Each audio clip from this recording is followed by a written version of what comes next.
This is a point here on AM Live. We continue with the conversation at pace. And of course, I'm holding court this morning with Professor Nyong'o, who is the governor for Kisumu. We do have with us Senator Kongo Mugini, the senator for Nyamira. We have with us as well Haman Manyura, our resident political analyst. Also, Alice Wahome, she is a member of parliament for Kandara. And James Nyikal, Dr. James Nyikal is a member of parliament for Sewe.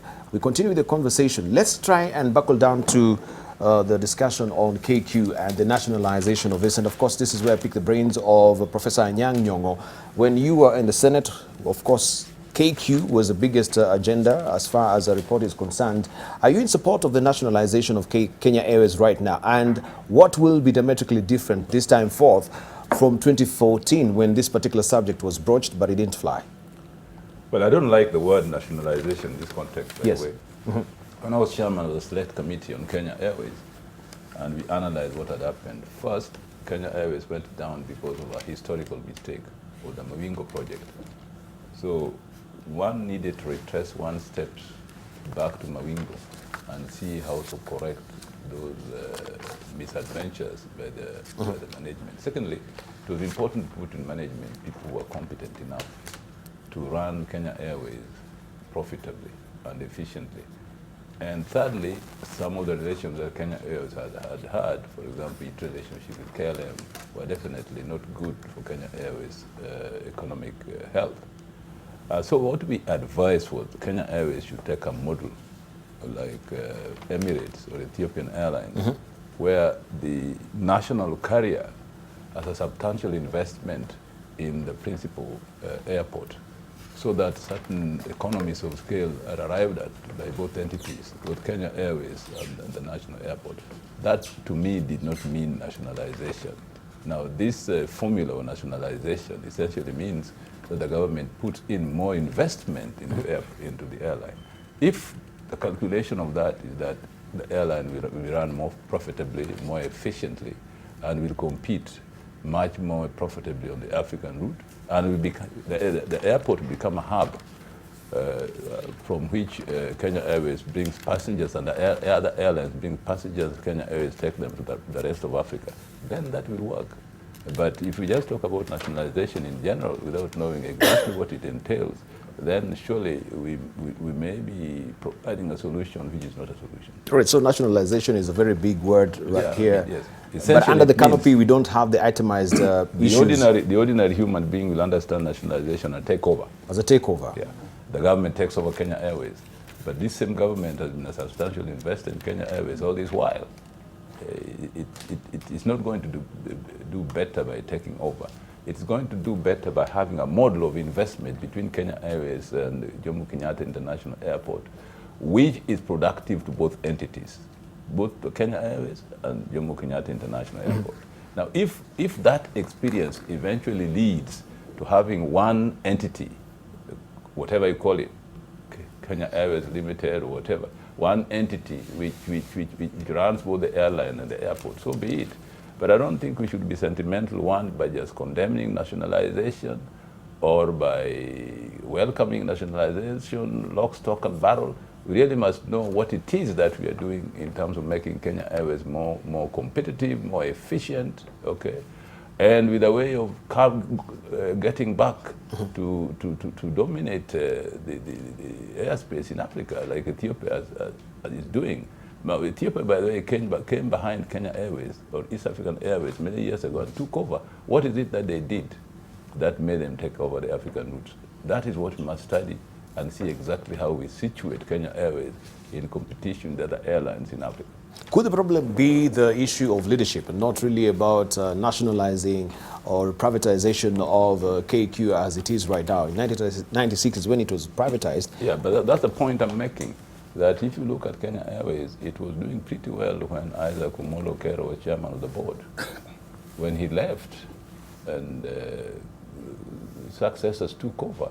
And then at one point, Naikuni, who was the chief executive of Kenya Airways, and his finance officer and other top officials came up with this Mawingu project, purchasing planes without proper planning and getting into debt. And being weighed down in debt, and Kenya Airways went down. It's just a question of good investment, good leadership, and good management. Those are the things to be corrected. Good investment, good leadership, good management. Then everything will go well. Right. Amon Munyura, are you in support of this particular proposal? It is difficult to say yes or no, but I think if you were to go a little back, then you will understand the problem. I think the problem here is to do with an attempt to have Kenya Airways take over Jomo Kenyatta International Airport, to run it in the manner airlines like Ethiopian Airlines run their airports. And people resisted, and the people said how? Because as currently constituted in terms of ownership, Kenya Airways is not a public company.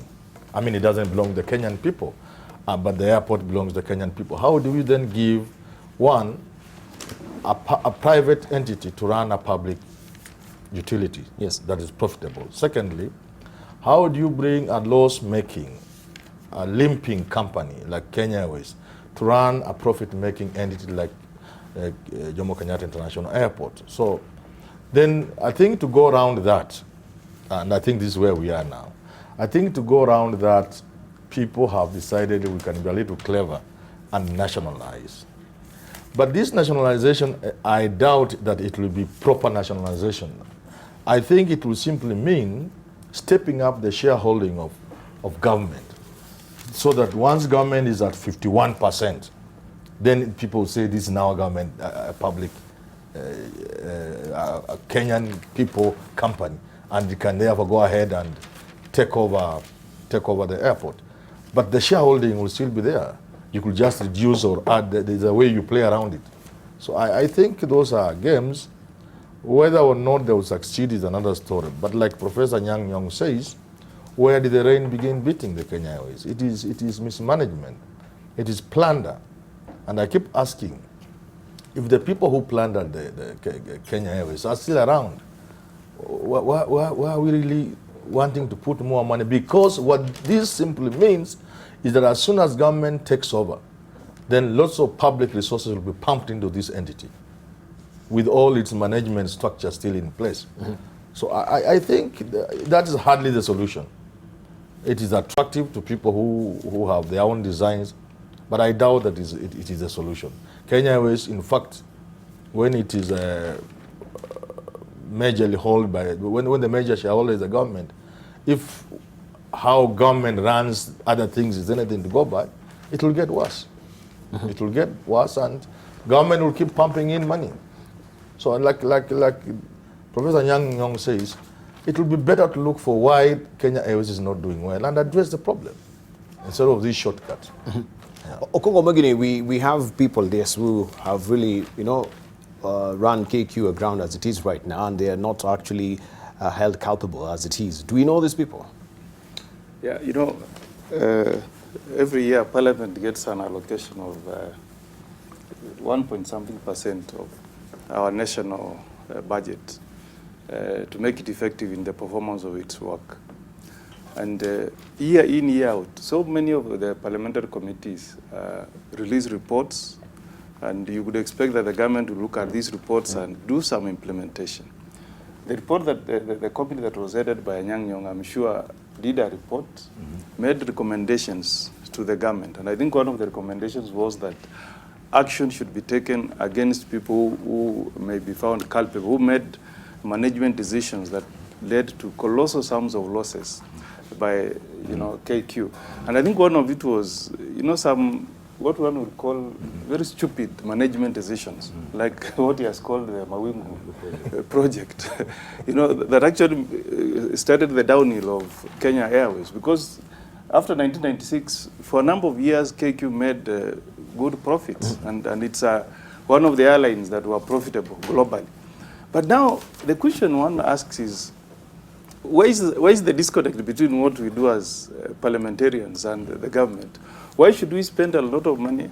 I'm sure if you read that report, I'm sure possibly there were serious public hearings that were held, documents were tendered, and by the time they arrived at some recommendations, it was because of some serious discussions that had gone through.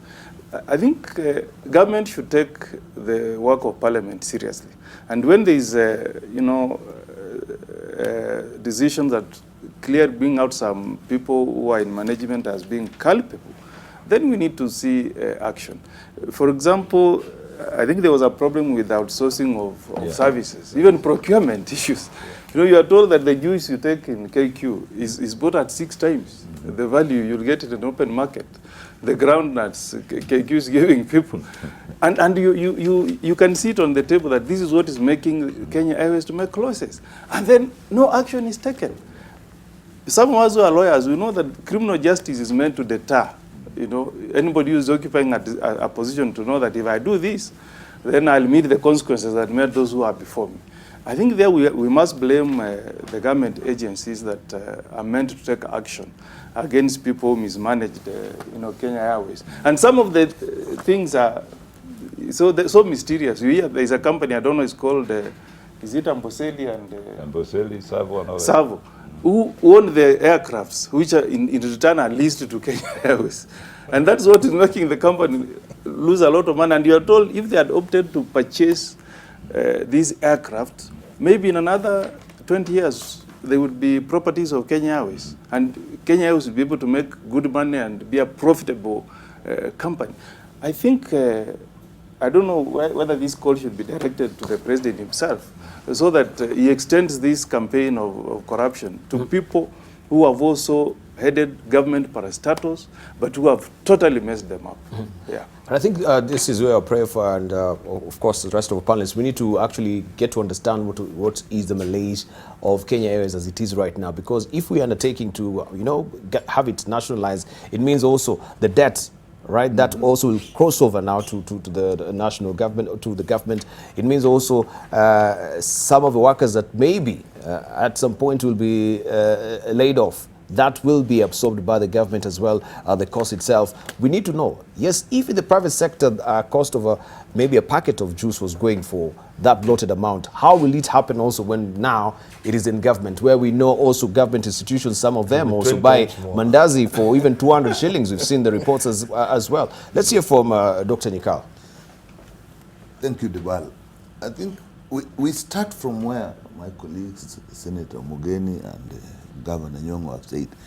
In this country, if we do not address the issue of corruption, everything else we do will actually not succeed.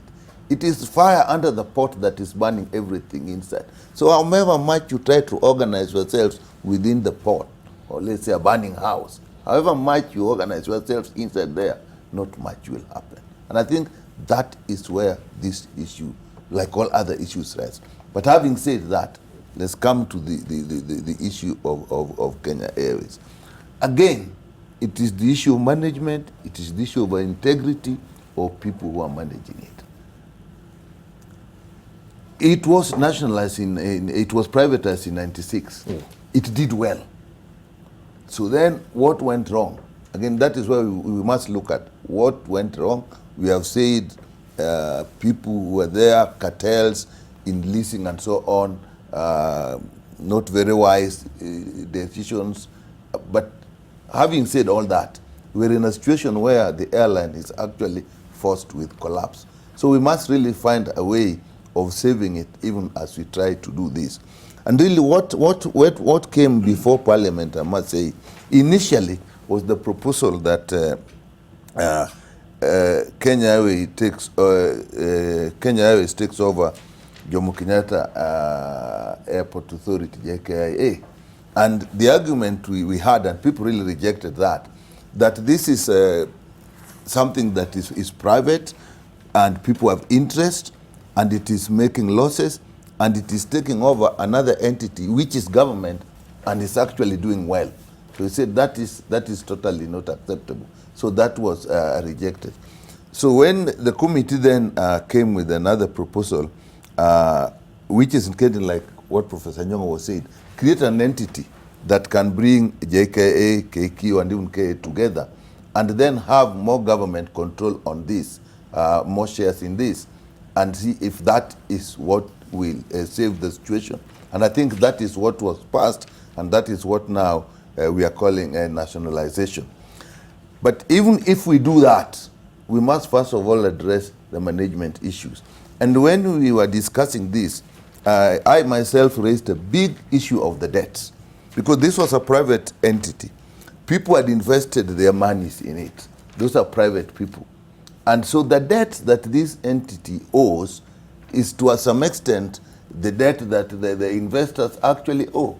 Now, if you then take it over with all those debts, and then the taxpayer is supposed to take over the debts, that is totally unfair to the taxpayer.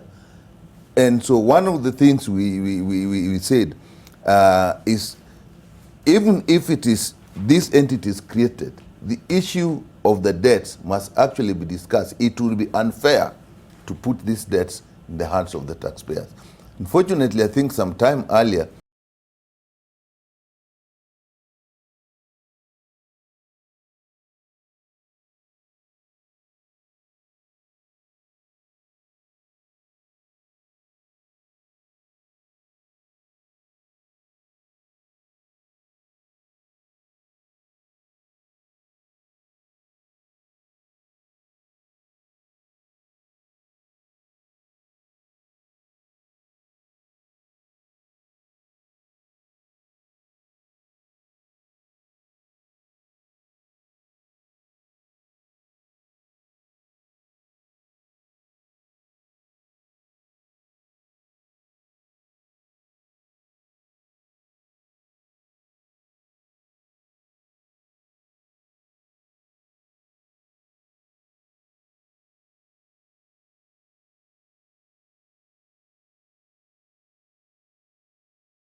taxpayers, and some of the discussions that went on, I personally discussed with the chair of the committee, that this, if it works, the issue of the debts and who should take responsibility must be looked at, not really hand it over to the taxpayers.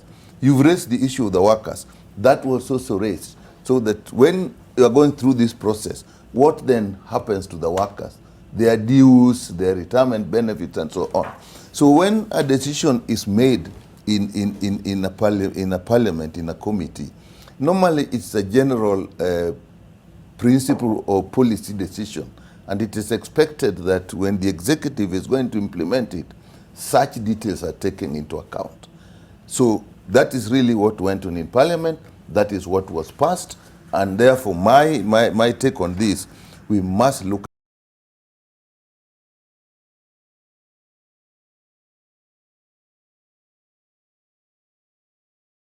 should begin.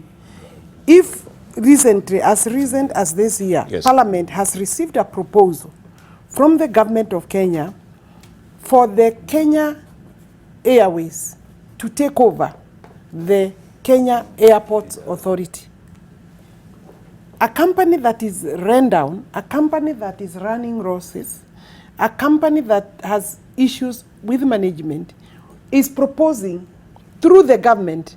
And Mark, we have just said from Nyikar here and other panelists here that it is a private company that is the owner of the jets. The planes are owned by individuals in this country and outside this country. Parliament by now should have released the list of the owners. The ownership of Kenya Airways is one of the biggest problems, because there are people in very big influential positions. So now what they have done is that they have stolen from their own company, their own investment, they have mismanaged, and now they want to come over and get cushion from a company, from a public entity that is doing generally well. So what does that? That's another ripoff of the public. I agree with Okongo Mugeni and Nyikar here that we understand from the reports that have come to Parliament that even the pricing of everything that is is consumed, the consumables, the what, by these aeroplanes, by Kenya Airways, is like 10 times the normal cost. The Omonte juice, instead of 160, sells at maybe 1,000. You know, the cashew nuts that we have here in plenty is like 10 times. So who is the owner? All right. I think Kenyans should look at a very serious, Parliament should look at the audit. So who will help Kenyans? Is it the parliamentarians who will help Kenyans? You know by now, Dibar, I think you should also have done your own investigation to know. I think Parliament already know who are the owners. Only that, and the reports may have an indication. And you know, we know. Of course, we want to just pry out when, this when information you from the MD from CBA is removed from there and now is running Kenya Airways, you should start putting things together to know actually, to start understanding the complexity of the problem. And I think has Parliament... he been removed? That's another question. He's not been removed. No, you know, he's like running both. Yeah, he's running. Yeah, so you start understanding, thank you, on a very serious note, the complexity of this problem. And Parliament should not dupe Kenyans in this particular. I don't think Parliament will actually approve this nationalization that you are talking about. Yes. Right. So Prof, we have a complex situation here, because either way you swing this pendulum, if it was going to JKIA, you know, take over by KQ of the KAA, still will have the same faces. If we go to nationalization, still you have the same faces also within KQ. Either way, they are the people who are running KIA in some point, and there are people who are running KQ. So we're caught in between. And this is a very, sharp edge of a dilemma that we're in right now. What is your perspective? You know, our report was very clear, really. And I was glad that when Michael Joseph took over as chairman of Kenya Airways with a new Polish CEO, that they started off pretty well, really. They started off by cleaning management, identifying things which were wrong in the past and so on. And we thought that they were following the recommendations we had made quite consistently. But somewhere along the line, that script got confused, and more or less we went back to the old ways. Let me say this. 3 people who must be responsible for giving us good information on where things started to go wrong, and what they know about how things go wrong. Well, the former Chief Executive Titus Naikuni, his successor Ngunze Mbuvi or something like that, and of course Alex Bugwa, who was the financial director. Before us, it was quite clear that they had a lot of knowledge. And in this Mawingu project, special purpose vehicles were used to purchase planes from Boeing at prices that we were not quite comfortable with. And then when we tried to trace these special purpose vehicles, we found that they were domiciled in Cayman Islands and Jersey and all that. And the directors were lawyers, British lawyers. You couldn't really pinpoint where they were. That's one problem, really, how Kenya Airways got into awful debt in an arrangement of purchasing planes, which was not really in the interest of the company.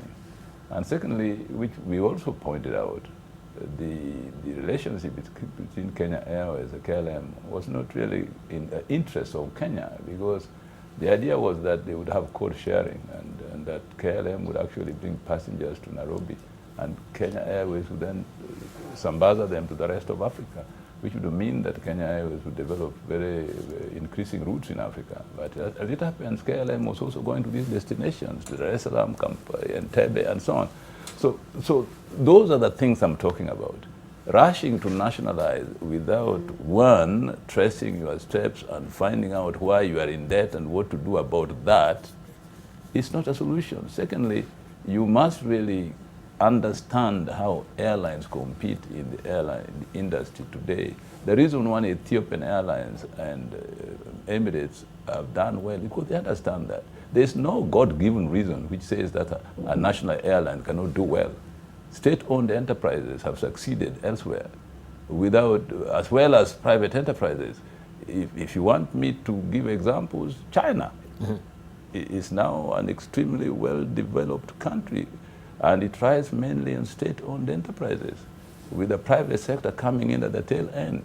So that's why I was very reluctant to use the word nationalization, because nationalization to a Kenyan invokes inefficiency of government. Yeah, but elsewhere it doesn't need to be that. Now, what we recommended really was for the government to take a step backwards and try to reconstruct the Kenya Airways from where the rain started to beat the airlines and correct those mistakes. Put Kenya Airways on a well-managed, profit-making enterprise, and then say, if Kenya Airways is well-managed and Kenya Airports Authority is well-managed, Jomo Kenyatta International Airport is well-managed, there's nothing wrong with Kenya Airways and Jomo Kenyatta International Airport coming together, because they're both government entities anyway. Secondly, by the way, the government is now the biggest shareholders in Kenya Airways. Yes. So it is already nationalized anyway. Really, because the biggest shareholder, the other shareholder, minority shareholders, okay? And the government can easily increase its shareholding. If others are not willing to put money in Kenya Airways, it will. This is a business, and if you're a shareholder and your partners are not putting in capital, you put in capital, make it a success, because you cannot afford to do without it. Look at Uganda, they're starting Uganda Airlines. Who is investing in Uganda Airlines? The government. I don't know how well it will succeed. Look at Rwanda Air, which is doing pretty well. Who are they investing in Rwanda Air? Find out. So just by government having a majority shareholding in an entity doesn't mean it is a failure ab initio. What happened, what matters is management, efficiency, and profitability. If those can be ensured, then we are good. But the way Kenya Airways is starting is not correcting those past mistakes that we did. Nobody has told us what happened to these SPVs, who own them, Savo and Bolseli and so on. Are we still indebted to these entities which have a cloud around it? Yes. You see, those things must be dug up and corrected. And just like Haji is now doing, these characters who took Kenya Air to the cleaners, let the Assets Recovery Authority recover Kenyan assets that they took with them in these funny deals. Yes. That is what will be put on the table. Right. Yeah. And I think a conversation has been here before that we had a quote from Nelson Rockefeller saying to be successful, yeah, own nothing, right, but control everything. And this is what we're hearing, that there are people in this country who really own nothing, but they're controlling everything. The issue of elusive ownership, elusive beneficial owners, Yeah. that we do not know their faces. Yeah. They are using special purpose vehicles, and they're having all these shadowy companies. Yeah. But for a long time, we've been talking about these shadowy companies. But it's a high time then we come to the crunch and say, this is how we can deal with these shadowy companies here, because Prof, you'll be having all these reports and you say, oh, we don't know the listed, of course we've done one investigation, they're actually having directors offshore, and we cannot really get down to know who. What sort of legislation should we come up with then that can actually address this? Look, our role as a committee of parliament was not to investigate crime or how things was. Our role was to point out what happened, and then to let the government agency pick up our report and do the necessary. And we did it very well, and soon after our report was out, government started taking action, and we were very happy that something is at last happening. But after some time, we now see the gains that Kenya Airways has made soon after our report came out and they started applying it. They're clawing back those gains again. This is what is frustrating Kenyans.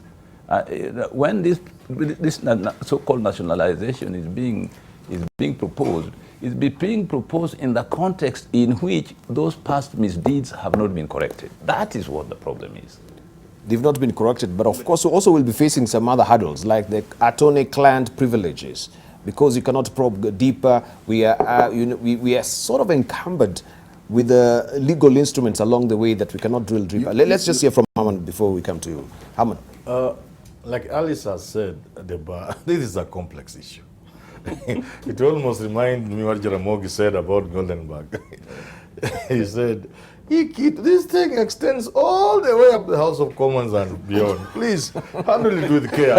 You remember that, eh? So Alice is right. This is a complex thing. I even don't want to really talk about it. Because the people who are bringing this baby on the table are hiding the cards under the table. Yeah. You get it? Which people? But of course, whoever, you know, I've already given the background. People want to privatize, to have KQ take over Kenya, Jomo Kenyatta National Airport, and the shareholding of Kenya Airways. Because then, Okay. the complications Alice is talking about. Allow me just to speak generally, because the details are not very nice. And I'm a small man. I don't like, if Parliament has been unable to tell Kenyans the truth, you media, you have been unable to tell, how can Manyora tell them the truth? Even if I know, I will not tell you. But allow me. You are our resident analyst. Listen, the media house, with all the billions you have, you are scared. Parliament is scared. Alice has told you it is complex. Let's leave it as complex. But allow me. But how are we helping Kenyans, surely? If it were not complex, why haven't you told us the truth? So allow me to make very general observations. That this is a game like any other. This is just like SGR. This is like all money-making ventures in this country. So my observation will be limited to telling the people who are playing these games, your time is up. There is a limit to how much you can steal from the public. There is a limit to how far you can push the public. I am calling out and sounding out the thieves in this country. Their time is up. If they want to enjoy what they have stolen, we will allow them to keep it. Let them steal. Let them stop poking fingers further. Let them stop pushing Kenyans further. Because to do so is to destroy what they already have.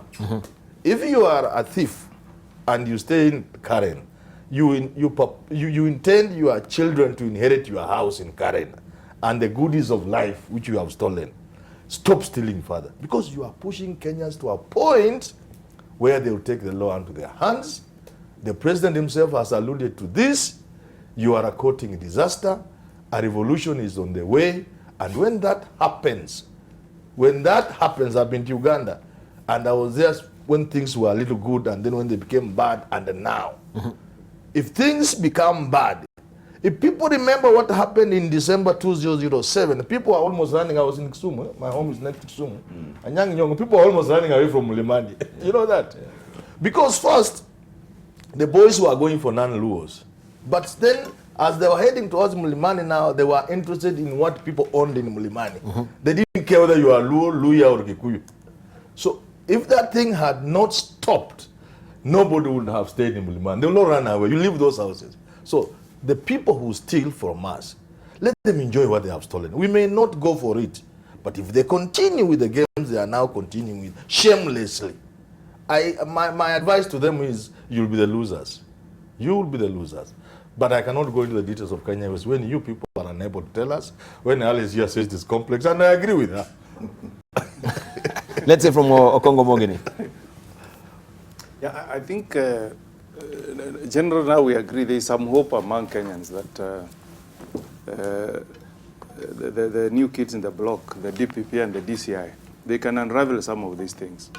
And you know, when you ask us about ownership, I think it's unprecedented. Last 2 weeks is the first time I've had DPP and the DCI traveling to a foreign country in Italy, trying to unravel issues around the Kimwere and Aror dams. And I think for this one, the only person who can help this country is none other than those two young men, the DCI and the DP. He's the only one who can try to make us know who are the real owners of this company. I don't know whether it's called Amboseli and Samburu or something. Amboseli, Samburu. Yes. You know, they have Kenyan names, but nice the owners are lawyers in the UK, and the companies are domiciled in Cayman Island. Yeah, yeah. You know, that is a warning sign. Even if it's for the DPP, once you see those kind of arrangements, there is something being hidden. And it's only the DPP who can, lift the veil behind all these guys and try to establish who are these people out there. Unless we dig into those skeletons in the closet and come out with who are the true owners, we'll be playing a chess game. But I asked you about also those legal instruments that we have along the way that act as an encumbrance to actually probing deeper, like the attorney, client privilege as well, which should be addressed, because it stops there. We cannot reveal information that, of course, this is between the client and the attorney. So how do we address that? I think that is a subject that has been also in the public domain. You know, if you have watched, I think we have made very good progress lately. I mean, I've just told you that we saw a case where the DPP and the DCI traveled all the way to Italy. And I of course, I've not seen the report that they came back with. But after they landed, we have seen people go to court. And we are told that there is now a process to recover some assets. I think that's what we need to see from the DPP. I mean, I know he's having so much, there's so much on his desk, but I think KQ, when you look at the billions involved, is one of those cases that he should take up.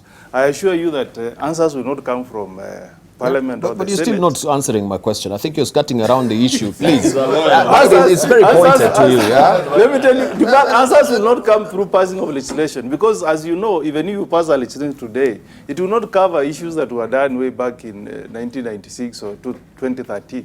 The only guy who has no limitation, who can dig backwards, is the DPP and the DCI. But I don't think, Yes. that the attorney-client relationship protect somebody from giving evidence in court on a criminal issue. It doesn't. So if the DPP takes somebody to court that took, we have enough information on you regarding the ownership of this company, which defrauded Kenya Airways so much, then you go and hire a lawyer, say attorney-client. No. This has been one of the tripping wires that has been raised also with the asset recovery agency as well. Yeah. That they tend to actually prop this particular privilege, and they cannot really probe deeper because, of course, that is a legal instrument. I think that it has been raised as one of the things that is really scuttling the whole process of the special purpose vehicles as well. No. I think what is there, I think, is in the anti-money laundering law. Lawyers are not one of the reporting agencies.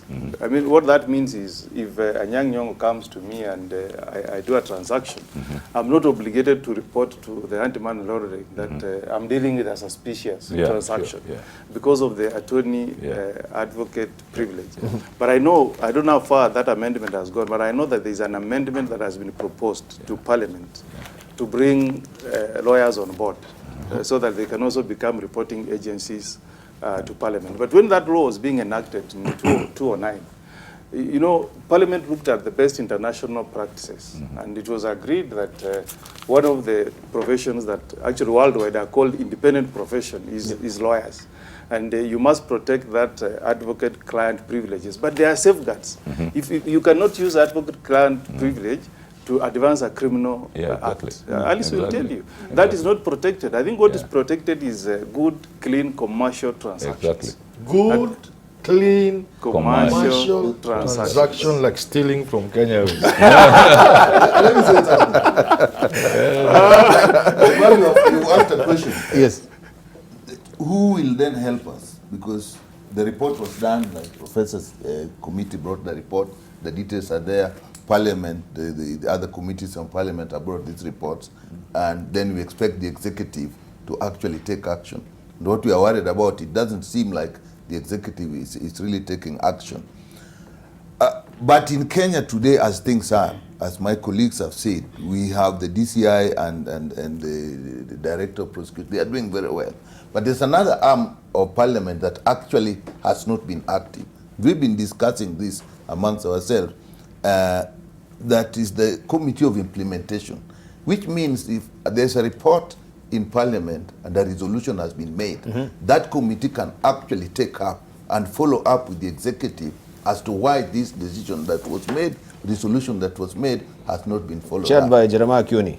Yes, so now that is actually, in my view, we need to go. For example, if you have these names that we seem to be afraid of mentioning, and the companies and the directors, it is possible that this committee can actually take this matter, hand it over to the DPP and the DCI, and actually ask them that we would like this taken and report to us on this time.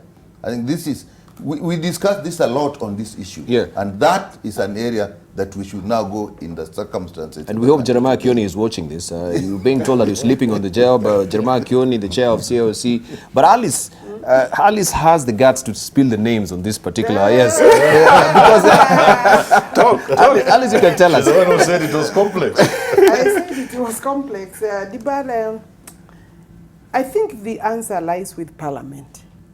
I don't think it's really a matter that I can, flout names here. We need institutional framework, institutional platform to be able to deal with the problem. Because even mentioning names doesn't really do the magic that we are looking for. You have heard from Professor Nyong'o that they laid down various issues and even they made proposals which were supposed to be acted upon. The Parliament again still has an implementation committee. There is that one that is supposed to pick from where one committee left. If they recommended ABCD and ABCD has not been done, then the implementation committee ought to have, and is the one you are talking about, should have picked. Jeremiah Kioni is the one, is in the constitution one. There is an implementation committee. That Different CIOC? Yeah. You're talking about CIOC? CIOC, Yeah. Constitution Implementation. Oversight Committee. That is different, but there is an implementation committee that is supposed now to follow the work of other committees, the reports that the committees have done, what has government done. Which one is this? Which one is this? I'm not privy to this. There's a committee of implementation in Parliament that makes sure that if resolutions are made, Yes. Under whose leadership? Yes. Who's the chairman? Well, I don't know quite now, but I know that committee is there. It is different from the CIOC. For the CIOC? Okay. It's That was different. looking at the implementation of the Constitution. Thank you. But it's that committee that actually we must provoke as Parliament. Thank you. And let it move. Yeah, Let's bring it to a close with the. You done? Yeah. I think let's not give too much responsibility to the implementation committees, both in the National Assembly and the Senate. Yes, they have a lot of work, and there are certain things they can pursue to their logical conclusion, certain things you can only draw the attention of government to act, like in the case of Kenya Airways. Okay? Our report was very clear, what needs to be done, by who, and how soon. Okay? Some of it was done, like making sure that there's a new board of management, a new CEO, a new chairman. That was done. And making sure that they do away with these things that were outsourced, like outsourcing, hiring of the crew, that was done. But then they stopped there, didn't pursue the others. My question is, that document was definitely taken seriously by Treasury and the government. Why is it that they didn't go to the logical conclusion of cleaning up Kenya Airways and making it properly managed, efficient, and profitable? Because it was important that Kenya Airways gets back its former luster, even before it proposes coming into partnership with Jomo Kenyatta International Airport. Because people are right. Kenya Airways is partly owned by the government then and partly owned by the public. As I speak today, I think government share has gone up pretty much. I don't know whether it is now an absolute majority shareholder in Kenya Airways. I haven't looked at the figures. But then it was the only entity which had more shares than the others in Kenya Airways. Therefore, as a government, it was responsible to make sure that that enterprise is turned around. Now, if the recommendations we were made were so clear and so useful for Kenya Airways, as Manyora says, why is it that they didn't go ahead and implement everything? It comes to the issue of the deep state, or the state capture. Okay. You can do anything, but in the fund analysis, the deep state and state capture will dictate what happens. This is what we are talking about here. And unless we deal this issue of the deep state and state capture, we are not doing very well in this country. The trouble is that there's no magic in naming names, okay? Yes. Like we know that Naikuni was the former CEO. He came and testified before our committee. Ngunze Mbuvi took over from him. They also testified. Alex Mbuva, the financial director, all of them testified. And their words are on record. And they did accept that they were responsible at that point in time, the direction that Kenya Airways was going. Now, if then the Director of Public Prosecution and his colleagues established that money was lost, then the report has a direction on what to do. We don't need to repeat it here. Go back to the report, find out what we did, refute it or accept it. If you accept it, implement it. But they will not. They are So this is the very... So this is what I'm saying. That really, in a situation like this, the institution that probably has really a lot of power is actually state parliament. So that if we have this committee, and if we need to strengthen it, maybe that's where we are going to look at.